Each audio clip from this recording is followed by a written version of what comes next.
এবার বাংলাদেশিদের ওপর নতুন করে চাপ সৃষ্টির চেষ্টা চালাচ্ছে মোদি সরকার।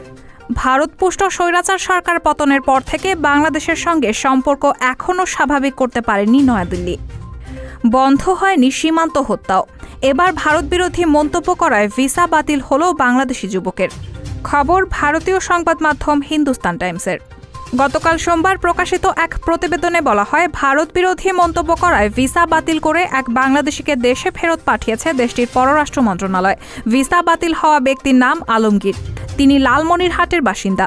প্রতিবেদন থেকে জানা যায়, পর্যটন ভিসায় ভারতে গিয়ে আলমগীর তাজমহলের সামনে দাঁড়িয়ে সোশ্যাল মিডিয়ায় লাইভে এসে ভারত বিরোধী মন্তব্য করেন, যার কারণে তার ভিসা বাতিল করা হয়। জানা গেছে, গতকাল সোমবার সকালে কোচবিহারের চ্যাংরাবান্ধা স্থলবন্দর দিয়ে আলমগীরকে দেশে ফেরত পাঠিয়ে দেয় ভারত সরকার। গত ৩ সেপ্টেম্বর আলমগীর পর্যটন ভিসা নিয়ে ভারতে প্রবেশ করেছিলেন। এরপর আগ্রায় পৌঁছান তিনি। সেখানে তাজমহলের সামনে দাঁড়িয়ে তিনি সোশ্যাল মিডিয়ায় লাইভ করে বলেন, ১৯৭১ সালে ভারত আমাদের অনেক সহযোগিতা করেছেন, পাশাপাশি পাকিস্তান থেকে আমাদের ভাগ করে দিয়েছেন। মণিপুরের জয় হোক, পাশাপাশি আমার বাংলা আমি ফেরত চাই।